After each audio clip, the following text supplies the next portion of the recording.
మనం చీకట్లో చేస్తున్నాం కదా, ఎవరు ఇక్కడ రాయబడినట్లుగా స్టార్టింగ్లో మమ్మల్ని ఎవరు చూచెదరు అన్నట్లుగా మనమే ఏదేదో చేసేస్తూ ఉన్నామనుకోండి, నిజంగా మనకు శ్రమలు వస్తూనే ఉంటాయి. మనకి శ్రమలు వస్తాయి. ఎందుకు వస్తున్నాయి శ్రమలు? చీకట్లో మనం ఎవరు చూడట్లేదని మనం ఏం చేసేస్తూ ఉన్నాం.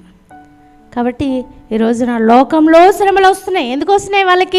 వాళ్ళ హృదయం బాగాలేదు, వాళ్ళు చీకట్లో క్రియలు చేస్తున్నారు. అలాగే క్రైస్తవులకు కూడా వస్తున్నాయి. ఎందుకంటే క్రైస్తవులు కూడా మమ్మల్ని ఎవరు చూడట్లేదు, మాకేమి జరగదు, మాకేం అవ్వదు అన్నట్టుగా మరి సొంత ఆలోచనలతో భయం లేకుండా ప్రవర్తిస్తూ ఉన్నారు. కాబట్టి శ్రమలు వస్తూ ఉన్నాయి.